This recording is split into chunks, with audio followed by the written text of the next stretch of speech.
First responders make a grim discovery in Scarborough. A person found dead at the scene of a fire this morning. Good afternoon. We begin north of St. Clair, where a body was found in a home. Emergency crews were responding to a fire at the time. CTV's John Musselman is live at the scene this hour with the latest. John. Well, Natalie, we don't have a lot of details yet. We're still trying to piece this together. Here's what we do know. Firefighters were called to this home on Brimley around 7:30 this morning. It was reports of a fire, but when firefighters entered the home, there wasn't a lot of visible evidence of a fire, but they later learned that a man was found dead in the basement area of the home. Or not found dead, my apologies. He was found by EMS and then removed from the home, but then was pronounced dead a short time later. Now, our information right now is that the fire marshal's office is here, and also investigators are trying to determine what exactly happened here. That information still hasn't been confirmed, but when we get some information, we'll pass that on. Reporting live from Brimley Road, I'm John Musselman. I'll send it back to you. All right. Thank you, John. Across the country and here in Toronto, ceremonies are being held to mark the National Day Against Gun Violence. Loved ones say victims, or make that loved ones of victims say, they will continue to make their voices heard. Joshua, I honor you, my son.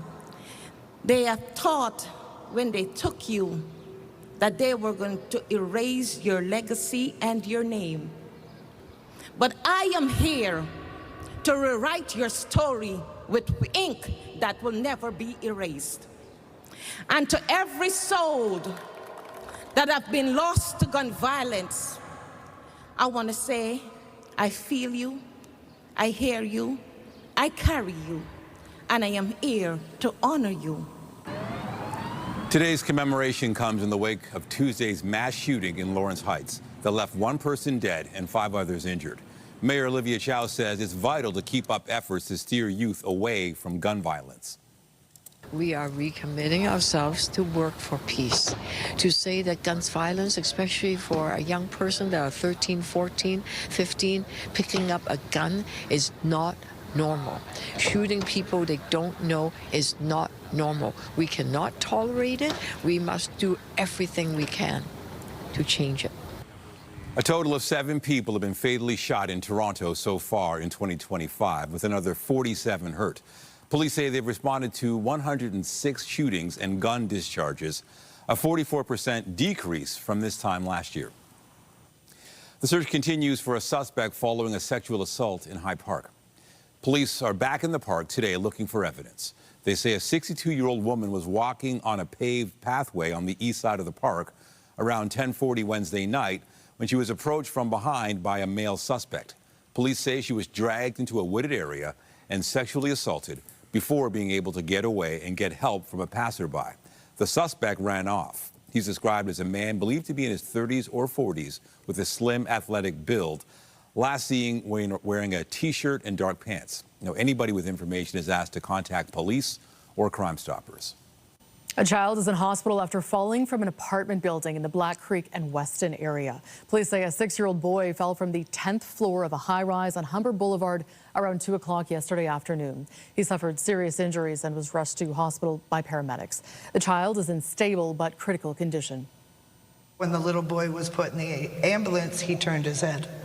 The mother came over by us. I said to her, "How is he?" She said, "He's alive." I said, "What happened?" She said, "I can't tell you." In other words, she didn't have an idea of how it happened. Then the ambulance and everything drove off. The circumstances surrounding the boy's fall remain under investigation. Now to the latest on Ontario's measles outbreak. Public health officials say a baby infected with the virus has died. Ontario's Chief Medical Officer, Dr. Kieran Moore, said in a statement, quote, "It is with deep sadness that I confirm that an infant born prematurely and infected with measles has tragically passed away in southwestern Ontario. The infant contracted the virus before birth from their mother, who had not received the measles, mumps, and rubella vaccine.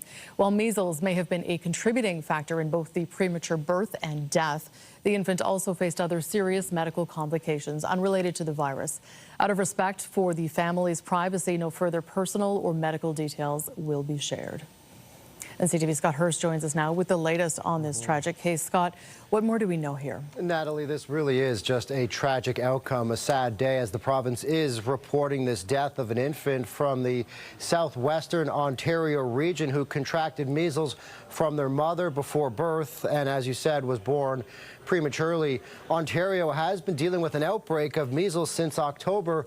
Since that time, more than 140 people in the province have been hospitalized.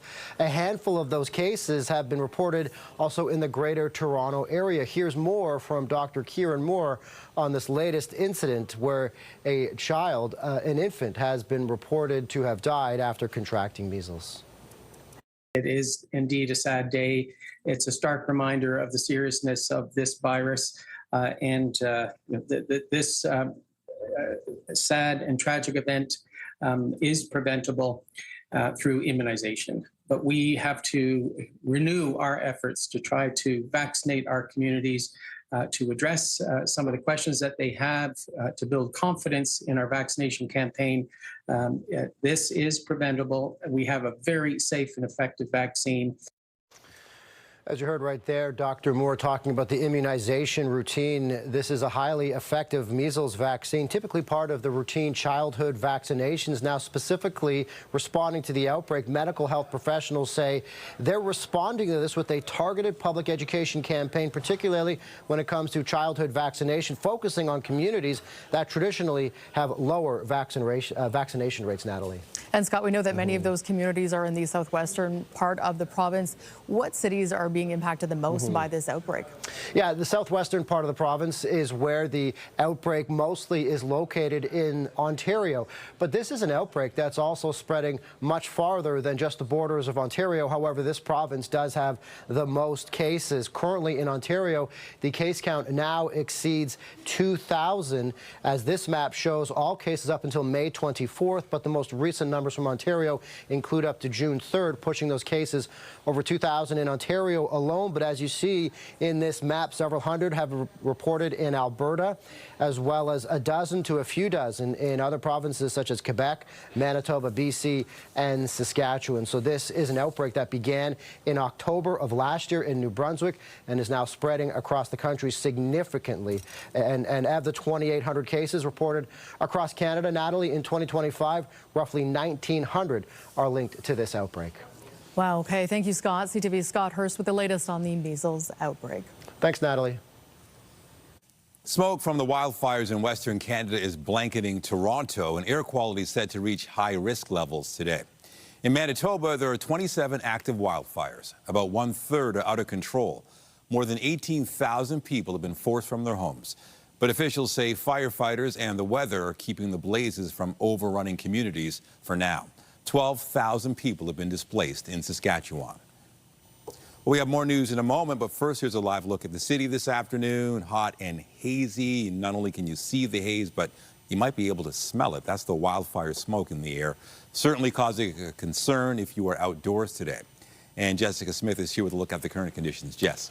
Hi, Nathan. If you have COPD or asthma, it might be extra challenging for you today and over the next couple of days as we continue to contend with wildfire smoke really right across the country.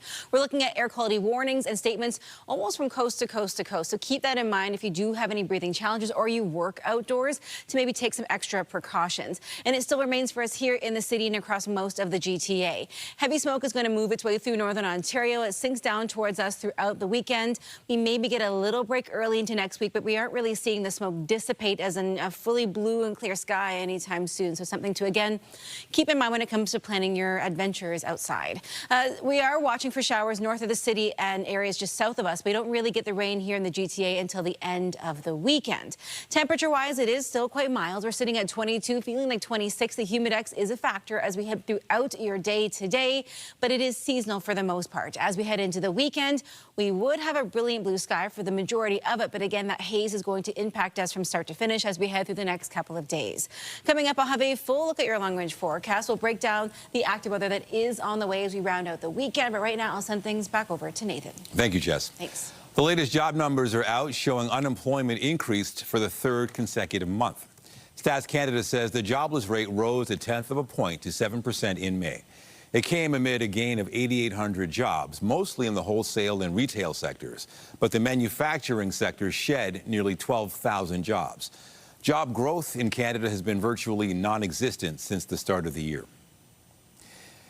In Ottawa, the Liberal government is set to introduce legislation addressing internal trade barriers. The bill could be tabled as early as today. The government has pledged to break down those trade barriers to create one economy in the wake of the U.S. tariffs. The Prime Minister has said he wants it done by July 1st, but it will be a challenge because the House will rise for the summer break in about 2 weeks, and the bill would need to receive royal assent before then. Mark Carney is scheduled to hold a news conference later this hour. Canadian exports plummeted in April as U.S. tariffs hammered demand for Canadian goods, with the country posting its largest merchandise trade deficit on record. Stats Canada says some of the decline is because of a strengthening Canadian dollar and the push to export goods before tariffs went into effect. CTV's John Venevali-Rao has the details. When it comes to comparing how much merchandise was brought into Canada versus exported out last month, the difference has never been so stark, with that trade deficit growing to just over $7 billion in April, compared to just over $2 billion in March.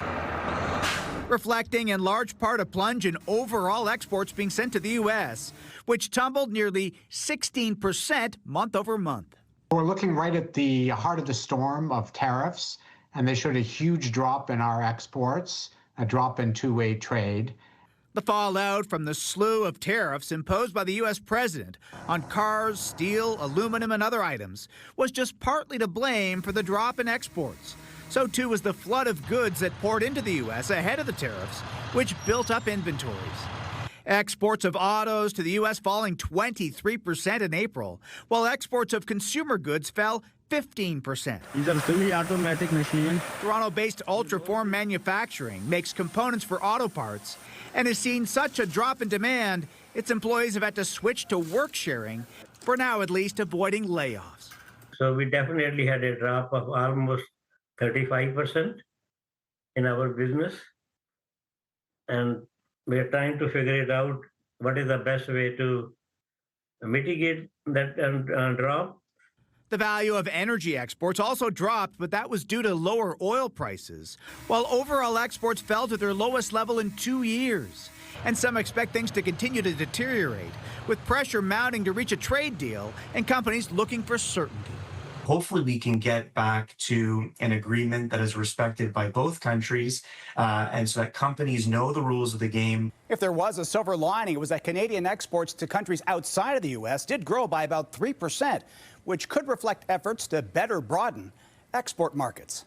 John Venevali-Rao, CTV News, Toronto.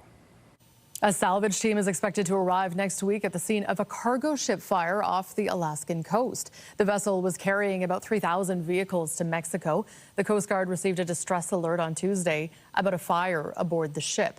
There were no injuries and the ship was evacuated. Salvage specialists and special equipment is expected to arrive at the site as early as Monday. In Saudi Arabia, Muslim pilgrims perform one of the final rites of the annual Hajj pilgrimage today. They carried out the symbolic stoning of the devil. The ritual commemorates the Prophet Ibrahim's rejection of Satan. The stoning came a day after more than 1.8 million people gathered at Mount Arafat for a day of prayer and reflection, the spiritual peak of the 5-day pilgrimage. The Hajj, one of the 5 pillars of Islam, a once-in-a-lifetime obligation for Muslims who are physically and financially able to perform it.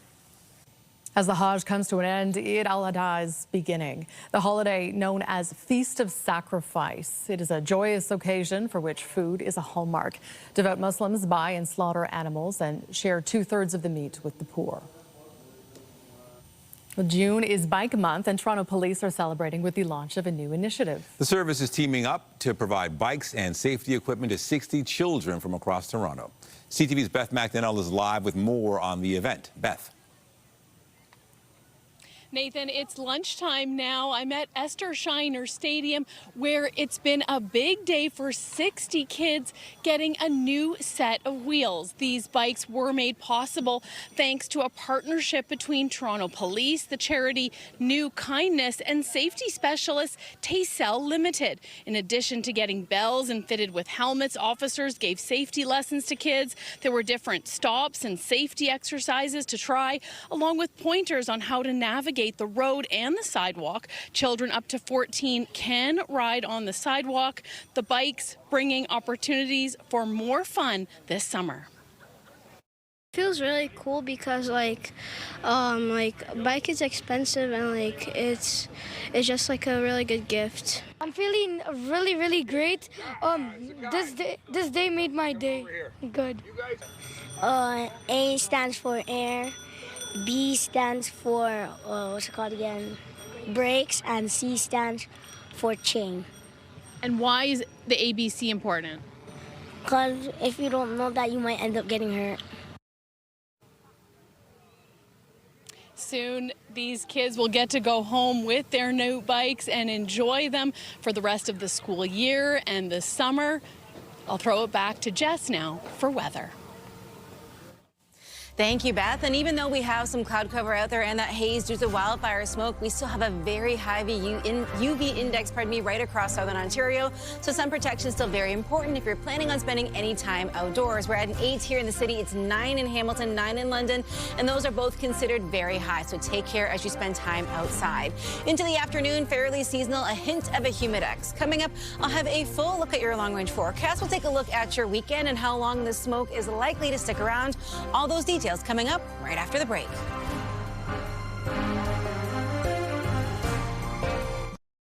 The ticks known for spreading Lyme disease are usually found in southern environments, but researchers say the dangerous bugs are being found further and further north, including in Saskatchewan. Scientists at the University of Saskatchewan are working hard to understand more about the bacteria that cause Lyme disease. CTV's John Flatters reports. While you may have brushed off a dog tick or two after a walk in the woods in Saskatchewan, the black-legged or deer tick, which can carry Lyme disease, continues to appear where it hasn't before. We get ticks. Yes, she gets ticks. I get ticks. You just got to look for them and pull them off. If we stay on the paths, we're okay. If we go in the deep grass, which she likes sometimes, and that's when she comes home with some ticks. And she shares them. University of Saskatchewan researchers have been flagging for the species more commonly associated with the United States or the warmer provinces to the east and west. This is the first, these past 2 to 3 years, they've actually been getting the black-legged or deer tick that transmits Lyme disease. And they've been doing this for 15 years, and these past 2 to 3 years, they're actually actively getting them. Wachter and her team at Vito have been studying Borrelia burgdorferi, the spiral-shaped bacterium that black-legged ticks pick up from birds or mice, then transmit to humans when they bite. Left untreated, Lyme disease can cause nerve pain, spinal cord inflammation, and arthritis. Wachter's trying to learn how the bacterium survives in the tick and how its behavior changes once inside the human body, hiding from the immune system. There's not many other bacteria similar to it, so we can't take what we know about like E. coli, for example, and compare it back to the causative agent of Lyme disease. So it's really a unique bacterium, and so we're working on teasing that apart. She says virus-like particles called bacteriophages may offer solutions to treatment or vaccination against the disease. We're trying to figure out what role do these play throughout the infectious cycle. Are they beneficial for the bacterium? Do they need these? Or can we kind of turn these against the bacteria and use it to help fight infection? Wachter says while black-legged ticks have been spotted, they're not yet established here in the province. Until we can find like the larval and the nymphal, the other life stages of ticks, we don't know if we have an established population. John Flatters, CTV News, Saskatoon. Well, it is a beautiful warm day out there. It's not smoking hot, but it is smoky with that special air quality statement in effect for the city. Yeah, it certainly is a concern because you can just see it and even smell it for some people. You notice it when you walk outside. We could see some of the smoke last week. It was the upper layers of the atmosphere, so you couldn't really smell anything. It has now sunken its way a little further down, and you can see it out there. It's that kind of, it almost looks like fog. If you were looking outside and you had no idea what was going on, it almost looks like fog, but it's definitely not. And it is sticking around throughout the day today. Whether you have breathing challenges or not, take care if you're spending extra time outdoors. Weather is brought to you by the Presler Law Firm. Injury lawyers, you don't pay unless they win.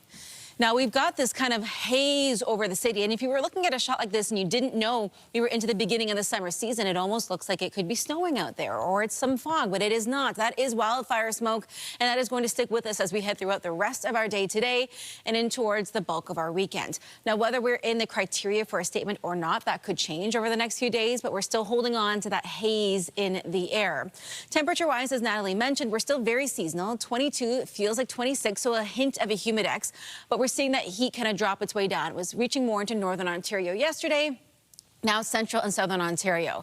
And when it comes to all that smoke, it is going to add, again, that film in the air. So that brilliant sunshine, that blue sky that we would typically see on a day like this isn't going to be there. Right across southern Ontario throughout the afternoon, we're just above seasonal with those daytime highs. We have those little humidexes, so it's not terribly humid out there. But again, it just feels so much muggier because of all that smoke kind of trapping all that air in there. As we head in towards the evening, we're dropping down to 16. So again, just above seasonal, very similar to yesterday, and a light wind. Winds are quite changeable throughout the day today and into the day tomorrow, so that's not going to help our situation, unfortunately. Still blanketed by those air quality statements right across southern Ontario. It reaches into Quebec as well, and this is impacting a number of people. Heavier smoke again in the prairies through northern portions of Alberta, Saskatchewan, Manitoba, northern Ontario. For us here in southern Ontario, the GTA, we're seeing this kind of smoke sink its way down throughout the weekend, maybe a little break early into next week, but we're not really done with it just yet as these wildfires continue. Heading throughout the rest of our day today, not looking at much in the way of active weather. We're kind of bookended by two different systems, but they dissipate before it gets anywhere close to us. High pressure moves in, which would typically bring a nice blue sky. But again, because of that wildfire smoke, we're just not going to see it. As we head throughout the afternoon, though, temperature-wise, quite muggy out there. Into this evening, again, sitting above seasonal. Your Saturday would typically be very sunny. It'll be nice and bright out there, but we don't get, again, that blue sky because of the wildfire smoke. Heading in towards your Sunday evening, a little cloud cover rolls in. A system sitting kind of just south of us is going to push its way across the Great Lakes, bringing some scattered showers and the risk of pop-up thunderstorms. Not an all-day rain affair for your Sunday, so you can still do a lot of stuff in that first half of the day outdoors if you choose to. But we are watching again for those scattered showers with the risk of the embedded thunderstorms as we head through the late afternoon, early evening. Temperature-wise, it is very seasonal over the next couple of days, sitting in that window of just maybe 3 or 4 degrees above where we should be. But you factor in that humidex, and it's going to feel much warmer than that. So again, because of the wildfire smoke and that little bit of heat, just be careful if you do have outdoor plans, or if you have folks in your life who are more sensitive to the change in the air, just make sure you're checking in on them.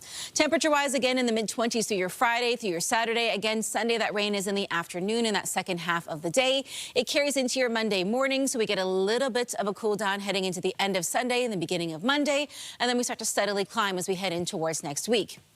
Not an all-day rain situation for your Monday. The bulk of that pushes out. We head in towards the middle and end of next week. The sun starts to return, and we're looking at temperatures starting to steadily climb as we head in towards your Thursday and Friday of next week. We'll keep an eye on the air quality statements and the wildfire smoke as it's likely to linger over the next couple of days, even the next week or so. So keep that in the back of your mind when it comes to your outdoor plans. Hopefully this helps you plan. Natalie, I'll send things back over to you. Thank you, Jess. And with temperatures like that, we know that summer is just around the corner, and that means that street festival season has arrived in Toronto.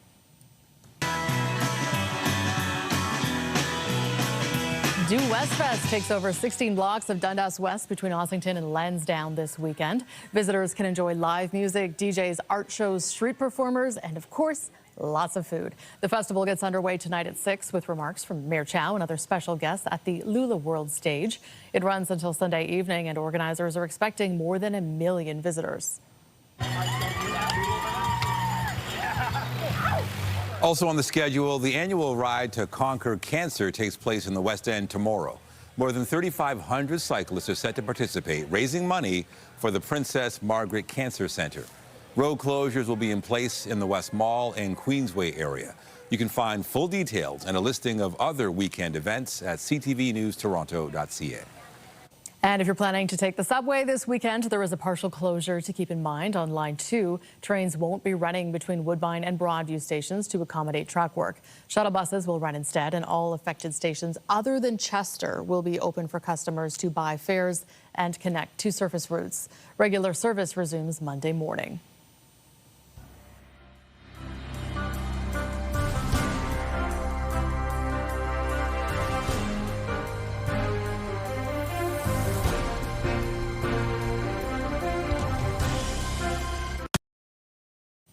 Doctors in London, Ontario say new epilepsy treatment is changing lives. The first patient to undergo the procedure locally says he's now been seizure-free for months.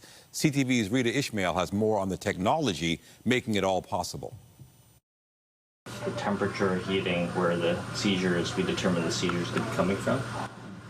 And on the right side, it's estimating where that, so the orange is where we definitely had the destruction. It was almost 10 years ago now when I started experiencing seizures. I had no idea that they were seizures at the time. I just had funny feelings occasionally. Gift doesn't need to be open. You could open it. Well, June is ALS Awareness Month. A Quebec man who's been diagnosed with ALS is planning a cross-country journey in his motorized wheelchair to raise money and awareness. CTV's Christine Long has his story. Yannick Richard of Prévost in the Laurentians is a family man whose life plans changed drastically 2 years ago. I see a neurologist. They transferred me to a neurologist, and I was diagnosed for ALS. Richard knows time is tight for ALS patients and wants to make the most of it. He's planning to ride his motorized wheelchair across 5 provinces this fall. I will ride 4,500 kilometers, starting from BC and to come in Prévost. A team of friends is already mapping the route and gathering sponsorships for the... All right, that was CTV's Christine Long. We're leaving that story because the mayor and the premier are speaking at a newser. Let's listen in. Apartment in St. Jamestown. It wasn't much, but it gave my family a place to call home and to build our future. Over the past decade, the future has slipped away. Life is becoming more expensive. Over the past 20 years, Toronto's population has grown by 35%, but affordable housing hasn't kept up. The result? Life is getting too expensive for families. A one-bedroom apartment now costs more than $2,400 a month. That's $1,000 more than a decade ago. That's tough.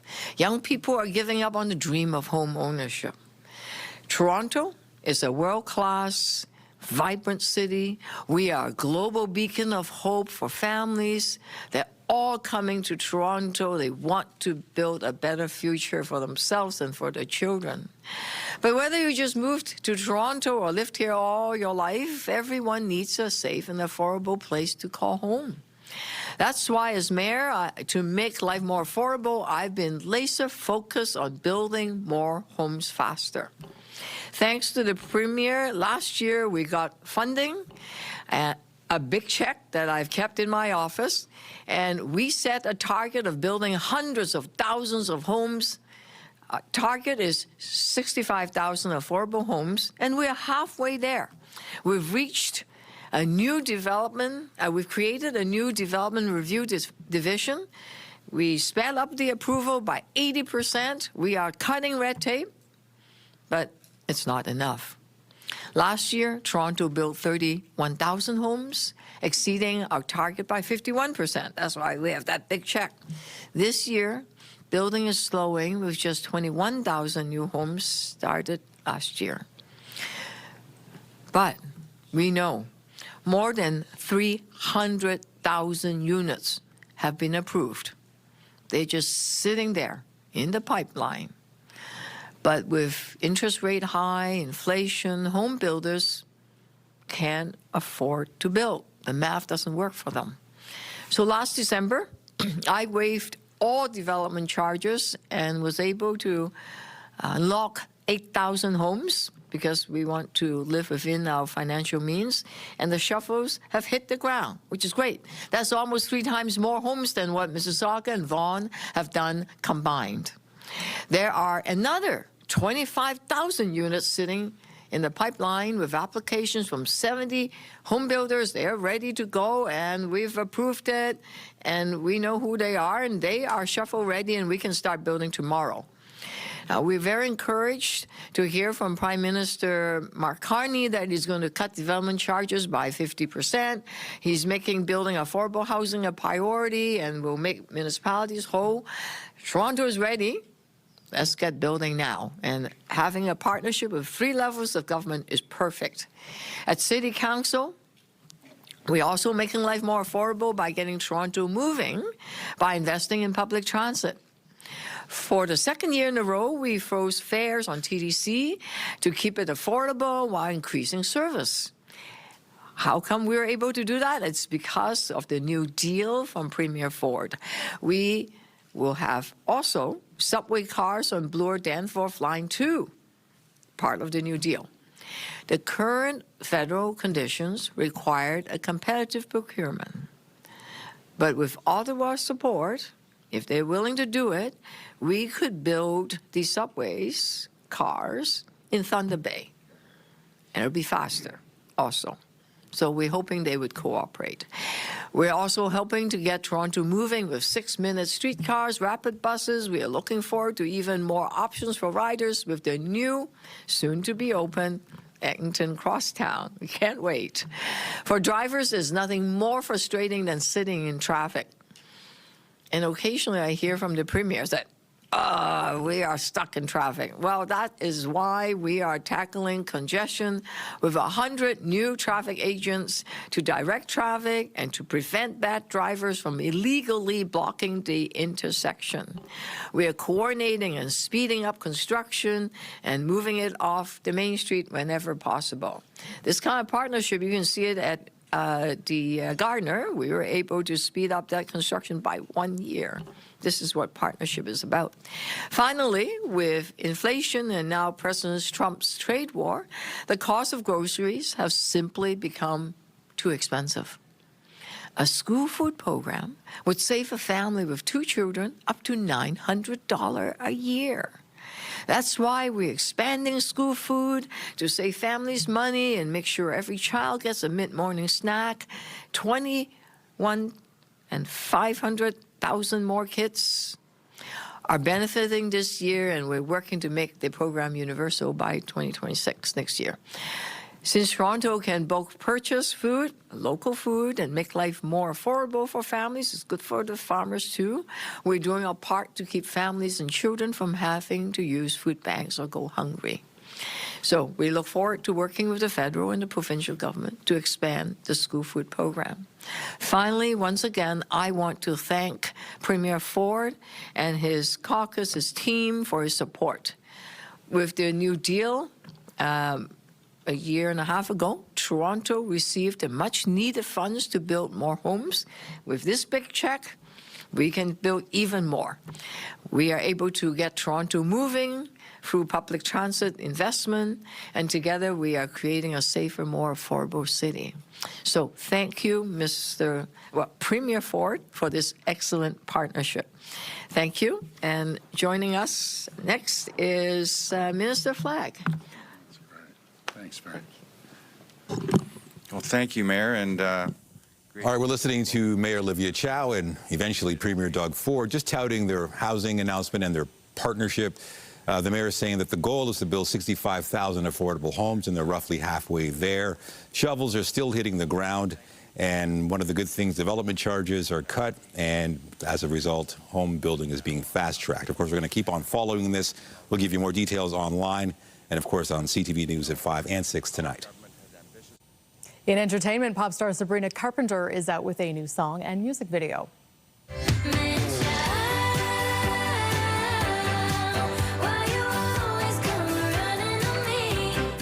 The song is called Man-Child. The lyrics and video outline some of Carpenter's frustrations with the opposite sex as she goes through a series of strange encounters in the desert. The Grammy winner says the track represents the very confusing and fun young adult years of life. Fans speculate Man-Child could be the first single from a new album, but the singer has not confirmed that. Get Toronto's top stories, breaking news alerts, and watch live. Download the CTV News app. Investors in Tesla are keeping a close eye on the automaker's stock as CEO Elon Musk has a major falling out with U.S. President Donald Trump. After their high-profile partnership during the 2024 campaign and the last few months, the two men are clashing after Musk criticized Trump's proposed tax and domestic policy overhaul bill. Trump responded by threatening to cut off government contracts with Musk's companies. Tesla shares plunged almost 20% at one point, eventually closing down 14%, a loss of about $150 billion in market value. The company stocks regained a bit of ground today, rising nearly 6% so far. And also today, stocks in Lululemon are down around 20% as the retailer trims its 2025 earnings forecast. The maker of high-end leggings says tariffs-related costs and uneven demand in North America and China are putting pressure on profits. If the losses hold, Lululemon is on track for its worst day of trading since March 2020 and a market value drop of about $8 billion US. The cost of certain groceries could change what you're cooking on the grill this summer. Beef was once a barbecue staple, but soaring prices are turning it into a luxury meat. CTV's Tyler Fleming has more. Sheila Soprovich just finished her grocery shop, but where's the beef? There's no beef. No beef. She says it costs too much. I only buy on sale, and steak is almost never. Since January, strip loin steak is up more than 30%, in some cases pushing past $55 per kilo. Ground beef, if I can get it on a good price.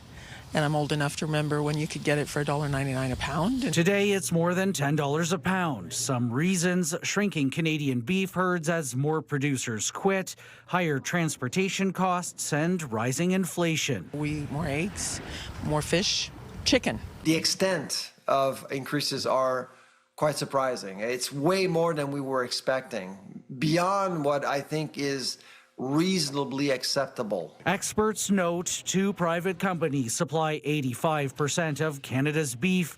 And while grocers' margins have stayed steady, supplier profits remain unclear. It's time for the Canadian Competition Bureau to do its job and look into this matter, because so there are some irregularities when it comes to beef prices. We do avoid the big packers the best we can.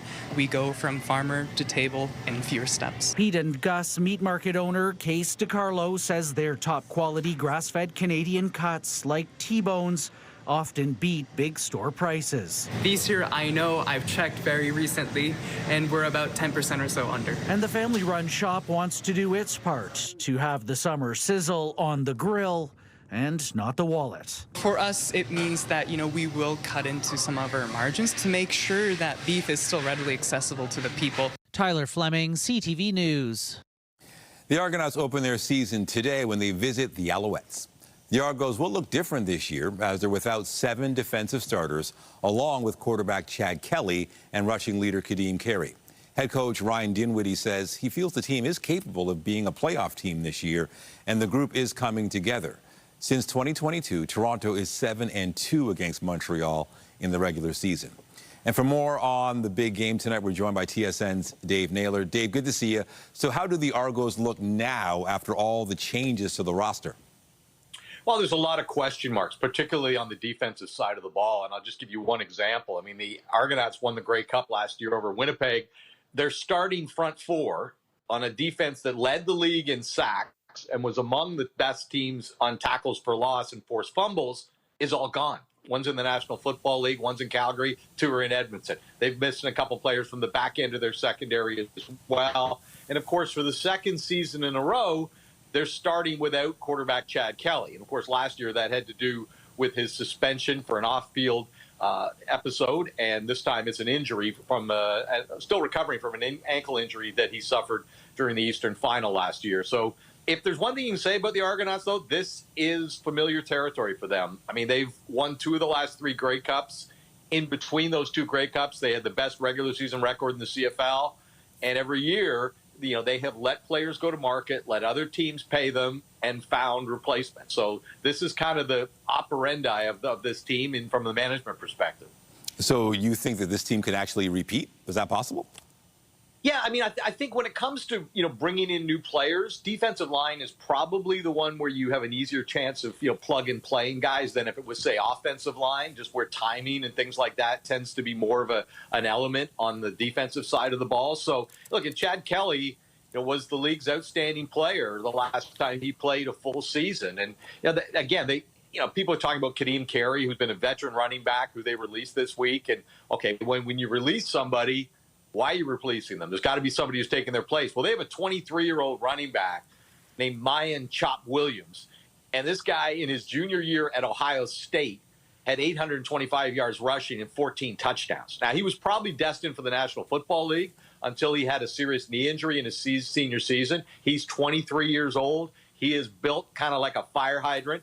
Not a name that a lot of people know. So you say, well, okay, Kadeem Carey's not there. Who's going to run the ball for them this year? A little later this year, we may be talking a lot about Mayan Williams. He just sounds good, even though I've never seen him. So what about the Alouettes? You will. Are they better than last year, the Owls? What do you think? I mean, I think the Owls are kind of the opposite of Toronto. It's a very, very consistent roster, both offensively and defensively. The difference, the one exception to that is they're breaking in a new quarterback, Davis Alexander, who has been a spot starter for them. He's in his fourth year with Montreal, but if you go back a year ago, he was the number 3 quarterback. They saw him play in about a half dozen games last season, really liked what they saw, and he was coming up to free agency. So they had to make a decision. Do we commit to him or do we stick with what we have? And they ultimately decided to trade Cody Fajardo, who'd been very successful for them. He's a little older. Cody Fajardo's in his kind of early mid-30s. Davis Alexander, I believe, is 26 years old. So this is the player they are hooking their wagon to be their next franchise quarterback. But he's unproven, as we've often seen in football. Sometimes coming off the bench or being a spot starter can be very different than when you're the guy and you carry the weight of the leadership and being the leader of the offense and the guy they're going to be counting on week in, week out, taking all the #1 reps. So Davis Alexander is the big question mark among what is otherwise a very stable roster for the Montreal Alouettes. Good game tonight. TSN's Dave Naylor, thank you. My pleasure. In baseball, the Blue Jays were looking for the series win against the Philadelphia Phillies yesterday. Heineman with a fly ball, shallow left field, and dropped off the glove of Turner. And it bounces towards the corner, and 2 more runs will score. The Jays' bats were booming, racking up 8 runs over 2 innings. They went on to win the game 9-1. Toronto will take on the Twins in Minnesota tonight to kick off a 9-game road swing. First pitch is just after 8. You can only flirt with fire for so long.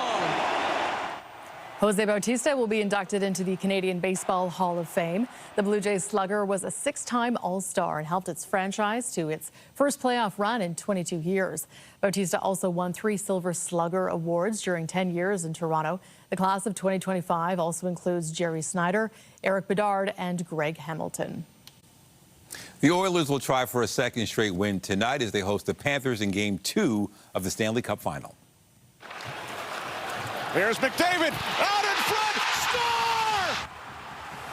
Edmonton's coming off a dramatic 4-3 overtime victory on Wednesday. The Oilers trailed 3-1, but dominated the third and OT before Leon Draisaitl's winner. Puck drop tonight in Edmonton is set for just after 8. And the Toronto Scepters will be losing one of their star players to an expansion team. Forward Sarah Nurse signed a 1-year deal with PWHL Vancouver next season. The 30-year-old winger recorded 6 goals and 8 assists in 21 games for the Scepters last year. She is the 4th player to sign with Vancouver ahead of the team's inaugural campaign.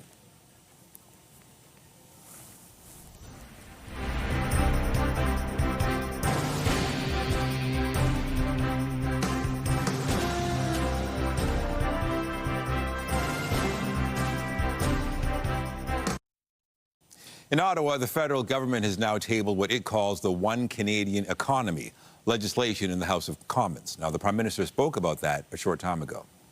The first component of the bill eliminates federal barriers to internal trade and labor mobility. It's our contribution to a broader effort with all the provinces and territories to eliminate the barriers that have held our country back for far too long. Barriers that cost Canadians as much as $200 billion every year.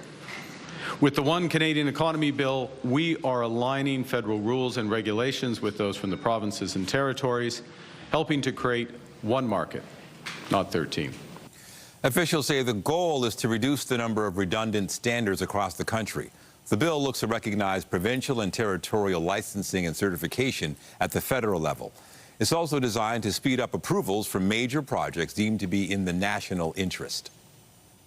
Right, and one last quick check on weather before we go. Jess, I know it's hazy out there, but will we see the sunshine this weekend? Sort of. We're going to get peaks of it here and there. We're not really done with the wildfire smoke in its entirety throughout the weekend, but there are some peaks of sunshine out there, and temperature-wise, it's at or just above seasonal, so we're finally experiencing proper summer weather, so to speak. As we head in towards the rest of our afternoon today, again, the haze will kind of put a film on things, but it's still beautiful outside. But again, take care if you do have any breathing challenges. We're at 22. It feels like 26 right across southern Ontario. It is warm, and if you're heading out this afternoon, still think about that sun protection because the UV index is very high. For your Saturday and Sunday, not too bad, all things considered. A little cool down into the end of the weekend, but overall, it's not too bad. A few showers Sunday into Monday, and then as we step in towards next week, it's that slow but steady climb to seasonal and then above, and by Thursday, Friday next week, it is looking 10 out of 10 fantastic. So hopefully the wildfire smoke will dissipate, the wildfires will start to kind of calm down, and we'll be able to all get out and enjoy the sunshine a little differently over the next few days. That would be great. Thank you, Jess. And that is CTV News at noon. Remember, you can get Toronto's breaking news all day long on CP24 and at ctvnewstoronto.ca. For Jessica Smith and all of us here at CTV News, thank you for watching. I'm Natalie Johnson. And I'm Nathan Downer. Be sure to join us later for CTV News at 5 and 6. Have a great afternoon.